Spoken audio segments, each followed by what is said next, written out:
So yeah, this project I think was funded from 2020 to 2023. I came on board I think around March 2021. Been working on it for the last three or 4 years. It's the funded by the National Science Challenges, which of course finished this year. So that brought a lot of projects to a close, including this one. We had a really broad range of people involved in the wider project, and I'll show you the components of the wider project.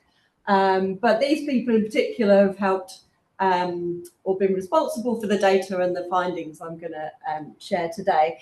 So this is a kind of overview of the entire life course study. So there were, as I've said, lots of different components, lots of different people involved at different universities, community groups, academic centres. I've been involved in the kind of top half, and Barry and I have presented on some of the work we've done, and Offa Dewars has presented on the work she's done on these kind of the top half of the slide here. So you can find the videos to those previous colloquia on the Compass YouTube channel. And I have been working mainly on this in this type of top left-hand corner. So the idea here was to look at the impact of long-term health conditions on family and whānau at different life stages. So we kind of split that out into impact on children, impact on working age people in terms of their partners, impact on people who had an elderly person in their family, impact of parents who have a children with, in this case, a developmental condition. So we focused on 9 long-term health conditions. So this is based on the kind of Ministry of Health definition of chronic conditions. So within the IDI, there is a chronic conditions table. So that chronic conditions table includes hospitalizations and some other indicators to show that there are people with cancer, traumatic brain injury, diabetes, COPD, chronic coronary heart disease, or AMIs. We've combined them into heart disease, gout, and stroke. Because of some of our expertise and because of the kind of already established search algorithms that we had access to, we added in dementia to that group, and we also added in mental health and behavioural conditions. So this was mainly based on Nick Bowden's work. He's looked at, and the Social Investment Agency have looked at a really broad range of mental health and behavioural conditions. So it's kind of pretty much all of the mental health and behavioural conditions that you can kind of identify within the IDI, excluding substance use problems, excluding intellectual disability, and excluding self-harm and suicide, but pretty much everything else is in there. So not many other kind of previous studies using the IDI have looked at this really broad range of conditions. And in addition, not many of the previous studies have really utilised as much possible data as possible. So we searched pretty much, again, every IDI data set that there was or that there is that might contain information on any of these conditions. And we included in that ACC as well, so that we were able to look at, that was particularly important for looking at traumatic brain injury. So as with a lot of IDI work, as you can see, one kind of missing area is where people are only seen in primary care. So we know that for some of these conditions, people might be more likely to be hospitalised. So if you've had a stroke, highly likely you will go to hospital. But for some conditions like traumatic brain injury, for mental health and behavioural conditions, many people receive their healthcare within primary care. And it can be quite difficult to obtain information on those people, although pharmaceutical prescriptions are particularly useful for that. And for diabetes, lab tests is also particularly useful, because we can look at people who it seems we can't get their test results, but we can see people who are having those repeated tests for diabetes. So we ran, like I've said, the searches for, so this was largely using the ICD diagnostic codes. Some of these health data sets have kind of their own individual coding systems. So Socrates and Interi don't use ICD codes, but have codes for these conditions.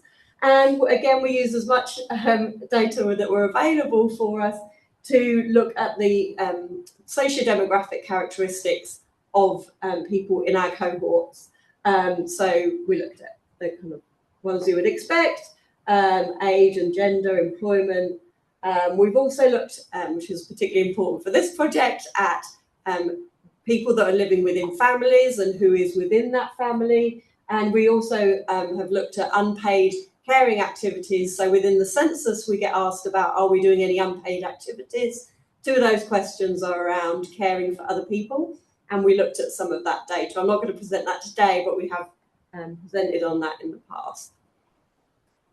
So at the end of that, perhaps part way through the project, what we have arrived at is two main data sets that we have used for the majority of the findings I'm going to report on today. So the project started out being very much about families. So the idea was we would look at everybody who took part in the 2013 census, and that using that data, we can look at who was living in a person's household with them for the 2013 census, and among those people who were members of a person's family. So within the census, there are two types of family. There's a nuclear family, which is, generally two parents, one child, one parent with children, or a couple. But there are also extended family identifiers that identify when a nuclear family is living with grandparents or other relatives, so where we have multi-generation family.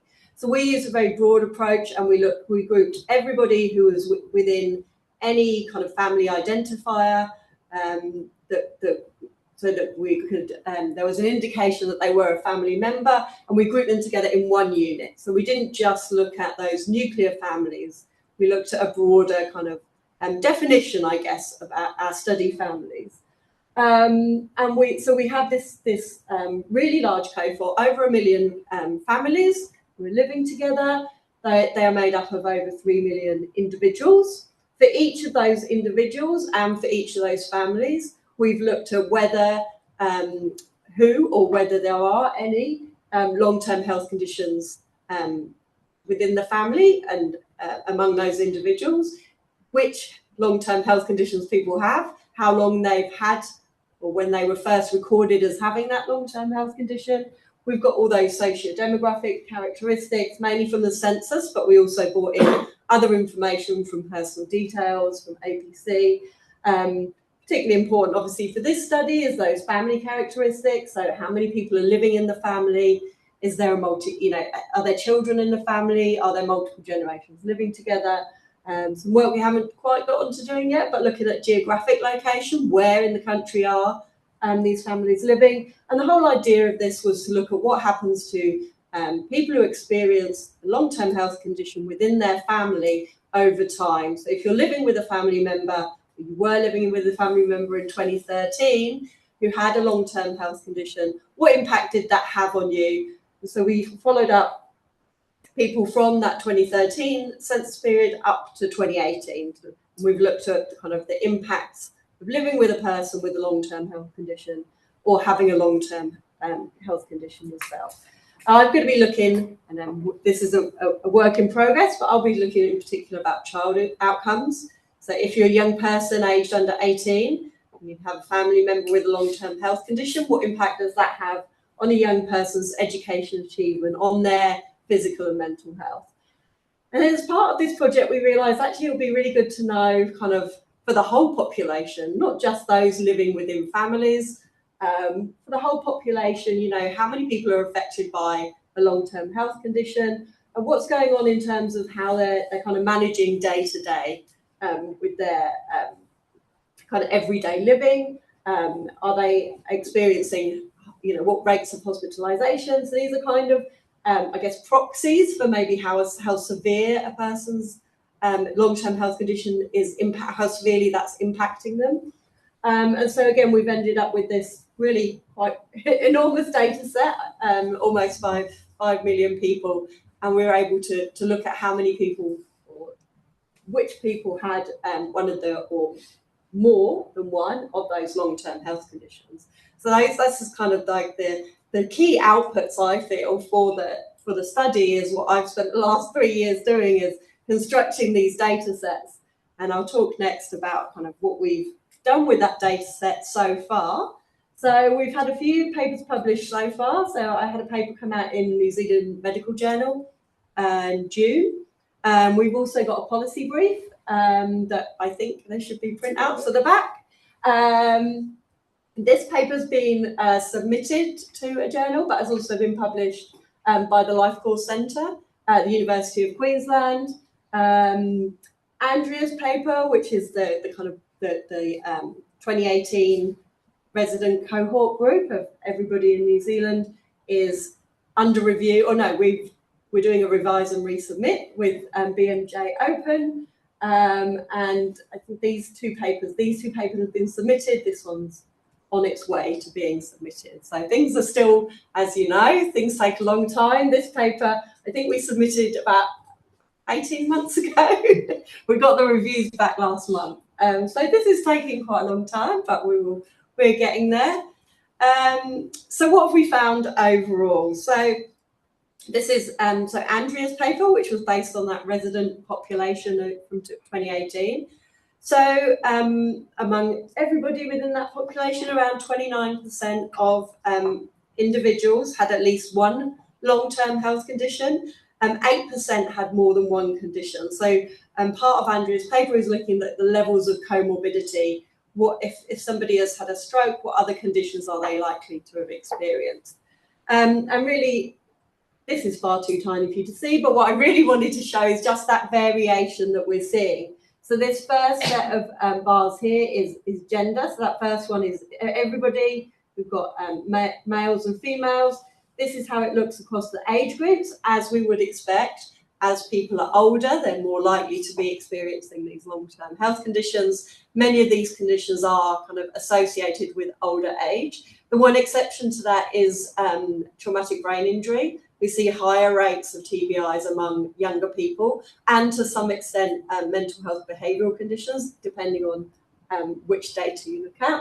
We're seeing quite a lot of variation according to ethnicity. That's this one here. This was one where we wanted to kind of compare with the family data set. So we looked at what living situation are people in. So we've got people who are living alone, some people who aren't in a household within the census. There's various reasons that might be. It's a small group. People who are living with families. So you can see that actually the people who are living in a family are less likely to have a long-term health condition. I'm guessing that is to do with age. There might be some other reasons why those people are more likely. People who are living outside of a family unit more likely to have long-term health conditions. And we see a gradient according to deprivation. And again, just showing some of the kind of the variation and the amount of data we have. We're able to look, obviously, not just at one covariate in isolation. We can look at multiple variables together. So when we look at ethnicity and age, you can really see lots of variation, the kind of increase in general as people get older, but that rate of increase is not the same for all ethnic groups. We have looked in detail, and we will hopefully get some of this work kind of published when we do more kind of research translation at more kind of granular level ethnicity. So looking at individual Pacific ethnicities and individual Asian and other groups, because again, we're seeing with those groups, we're getting really high amounts of variation within different age groups across different ethnicities. So that was just kind of overall having any kind of long-term health condition. When we look at the specific types or individual long-term health conditions, roughly looks as we would expect within kind of what we know about the rates of these conditions in New Zealand. And again, we've got within this data set, we've got that ability to start looking in more detail at outcomes or on what's happening to individuals over time, or what they were currently experiencing in 2018 for those individual conditions, and in fact in greater detail if we had the funding to do it. So for example, we would be able to look at different types of cancer, because that data is available within the cancer registry and within some of the coding, the ICD codings. We would also be able to look at more specific individual mental health and behavioural characteristics. And just one of the outcomes, as I mentioned, we looked at was activity limitations. So this is the Washington Group short set that is in the census. So it asks whether you have any difficulties with seeing, hearing, washing, walking, communicating, and remembering. And this is where you can really see, you know, what a kind of mixed bunch these long-term health conditions are. Really a lot of variation in terms of the impact that those health conditions are having. So these are people with no condition, as you can see, as you would expect. As people get older, they're more likely to experience some of these activity limitations. And you've got some conditions, dementia in particular, having a really big impact on individuals, and other conditions, you know, people seem to be not so much impacted until they get much older. And worth bearing in mind, some of these numbers are very, very small. So you'll see down here, let's see if we see something like stroke. There were a very small percentage, something like 0.05% of children had an indication they'd had a stroke. As we know, that's pretty rare among children. So that number is very low, but among those children who had there was a record of them having a stroke, there was a lot of that seemed to result in a lot of activity limitation. So again, well, we've got the ability to look at this in a lot more detail at the individual types of activity limitation, and to use this as, I guess, a kind of proxy for how severely someone's impacted, as we can use that to look at how then that might impact perhaps their family members. Moving on to the piece of work that I published in New Zealand Medical Journal. So overall, we found 3 in 5 New Zealand families in 2013 were included at least one person with a long-term health condition. So that's around 60%. That was much higher among multi-generation families. We're assuming, we haven't kind of looked in deep detail at this, but it will be because those multi-generation families are more likely to include older people. You're likely to have children and their parents and then grandparents. So we know that from that previous data and from in general that those people are more likely to have a long-term health condition. It's worth noting that you might notice that we had, for this study in particular, much higher rates of mental health behavioural conditions. So that was actually the most commonly occurring health condition among families. That's because for this study, we included pharmaceutical data, and you pick up a lot more individuals who are being dispensed medication in primary care. They're not going into hospital, they're not receiving specialist mental health services. We did run some we did put some limits on. We made sure that people were not just having a one-off prescription, it was people who had more than one prescription. I think it was more than 2 prescriptions within a 12-month period. So it did seem to indicate there was definitely some health, mental health or behavioural condition going on. And just again, you can see it as we see it across a lot of studies, the kind of effect of deprivation. So the higher level of deprivation that families are living in, the more likely they are to experience long-term health conditions. And then obviously we've got within families a large number of individuals, and so this is among people living in a family. So there's around 2 million people who live in a family where either they have a long-term health condition themselves or somebody else in their family has a long-term health condition. And we see variation across ethnic groups, with Pacific peoples particularly affected. and we've got the data broken down for specific ethnicities, and there's a lot of variation there as well. Older people, again, as you might expect, more likely to have somebody else in their family, but actually quite a large proportion of children. I think we've identified there's around 500,000 children who are living with a family member with a long-term health condition. So that will be my next job, to look at, you know, how does that have an impact on those young people. Okay, moving on to the specifics of some of those individual life course stages. So this is work that was done with Martin O'Flaherty at University of Queensland, and Nick Bowden, who's collaborates with us a lot down at University of Otago. What we did here was we identified all firstborn eldest children who were born in New Zealand, so using DIA birth records, all of the children who were born in New Zealand between 2002 2012. So we looked at people, we kind of wanted to look at what was happening to parents, labour market outcomes or labour market involvement, their income, if they had a child who was diagnosed with autism. Now, as we know, that can take some time, but we kind of wanted to see, well, you know, autism is a developmental condition. Regardless of when someone is diagnosed, that individual would have experienced differences, some neurodivergence from a very young age. What impact does that have on parents' incomes? We wanted to make sure we were kind of capturing as clean a data set as we could. So we just looked at children who were the oldest born. We were able to look at whether subsequent children were born into the family, but we wanted to just capture that moment when someone has their eldest child. And we also, what we managed to do was find all of these firstborn children, and we were using Nick's algorithms for case identification of autism.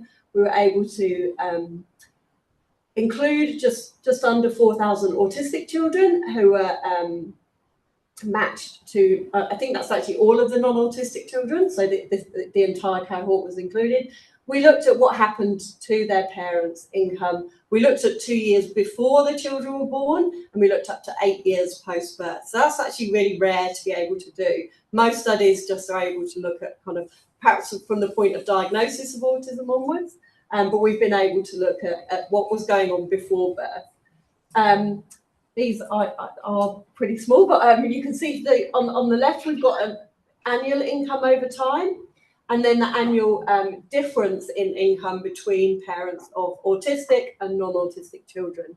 The top row here is mothers, the second row is fathers, and the bottom row here is the entire household. And we were able to control for age of the parents and the children, ethnicity, parents' country of birth, their highest qualifications, their education. We also looked at the number of children who were born subsequent to their kind of index child. And we also adjusted for the health of the parents by looking at hospitalizations.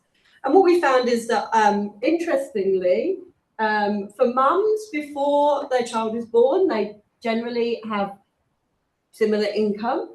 For fathers of children who are later identified as autistic tended to start off with a slightly higher salary than fathers of non-autistic children. There might be lots of reasons for that. But what we can see over time is we start to see some gaps between the parents of autistic children, which is the red line, and parents of non-autistic. And I guess, as we might expect, it's generally mothers that are feeling the impact. So after birth, mothers of autistic children generally earn less than mothers of non-autistic children, and that gap increases in magnitude with the age of the child. Wage and salary advantage enjoyed by fathers of autistic children appears to remain roughly constant, but does diminish. But that gap gets smaller as the children get older. And I thought it was really interesting to compare back with Jay's talk about where that gap starts to widen. And the reason I asked about having children is just because you can see how dramatically, obviously, that kind of income drops when someone has a child. And it's this one, you can see that income drops, and it really sort of, we seem to see a change. I think it's down here, this one. Start to see this change around the child, around the time. So this is the household total income. Decrease, a difference between autistic and non-autistic children's parents. It really seems to start falling dramatically around the age of 3, and carries on onwards. So I'm guessing that is the time at which, you know, young children are then going into kindy, going into school, and around 3 is when we would really start to see those behavioural and communication issues coming to the kind of the forefront among children with autism. This was work again that Nick Bowden and Martin O'Flaherty have worked on. So we looked at co-resident couples where one partner had experienced a stroke or a traumatic brain injury. This is just the data for stroke. What we found was that there were substantial falls in couples' total income. Effect on the partner of the person who had a stroke was pretty much minimal, but the effect of the couple in total was largely dependent on socioeconomic status. So actually, the higher your socioeconomic status, the more negative effects on earnings and employment you experience if one of the partners has had a stroke or a TBI. So next steps, we're still working on some publications. I'll be looking at outcomes for children who live in families affected by long-term health conditions, outcomes for young carers. We really want to get moving on some kind of policy translation. So we'll be producing more policy briefs, really want to look at, you know, more of the kind of individualized data for specific groups, particularly Māori, particularly specific ethnicities, where in the country these individuals are living. And to kind of facilitate that, we have been doing some work already with Camp Unity, who are a group kind of provide camps for people who are young carers. So we've been able to give them data that they've been able to use for funding applications to work out where in the country young carers are living, where they might be able to direct their services. Big plug for our community session that we're holding on the 3rd of September in Manukau. So that's where we're inviting community groups to come and hear about our research and talking to them about how we're going to work, how we could work together. And really it's about how we can make use of those data sets we already have and whether we can add other health conditions. We've only scratched the surface, really, in terms of those conditions. Speaking of which, this is the next project that I'm hoping I'll be able to come back and talk to you about next year. So I'm looking at rare disorders in Aotearoa, New Zealand. So I'm on the committee for a rare disorder charity, and I've been very lucky to receive funding from Ember Innovations and working in collaboration with rare disorders. So if anybody has an interest or has worked on a rare disorder strategy and is interested in this, please do let me know. Just wondering on the parents of autistic children one, I guess we kind of now know that autism was quite underdiagnosed historically. And I guess you can't, you know, there's only so much you can do with the data you don't know. But did you look at all at, like, you know, like it was quite underdiagnosed in women and girls. So I guess, did you look at, like, the autistic children identified things like the gender split, or like do anything to kind of get an idea of who you might be missing in that cohort? Nick has done a huge amount of work on that. So that was pretty much his PhD. He's published quite a lot of work on the impact of having an autism diagnosis. What we don't know is who are all those young people out there or older people who don't get diagnosed, and it's pretty difficult. We could not identify them in the IDI, but Nick's search algorithms are pretty amazing, and he's expanded it to other developmental difficulties as well.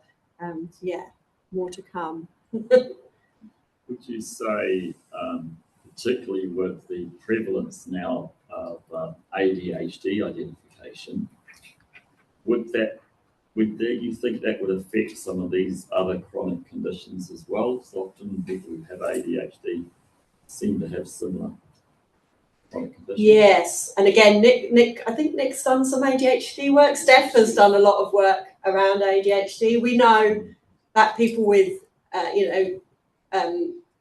a whole range of neurodevelopmental difficulties, and my kind of background is looking at intellectual disability and autism. Those people have much higher mortality risk and higher risk are at higher risk of a lot of these long-term health conditions. Yeah, we haven't done anything to as extensive as you have. That'd be cool to do. Yeah, well, all the data's sitting there. Yeah. So we can look at everybody who has that diagnosis of, say, ADHD or autism and look at what other health conditions they're diagnosed with and how that impacts them. I suspect if we look at some of that impact on functioning, it will look very differently. So yeah, I kind of really want to do that, but we need the funding. Yeah.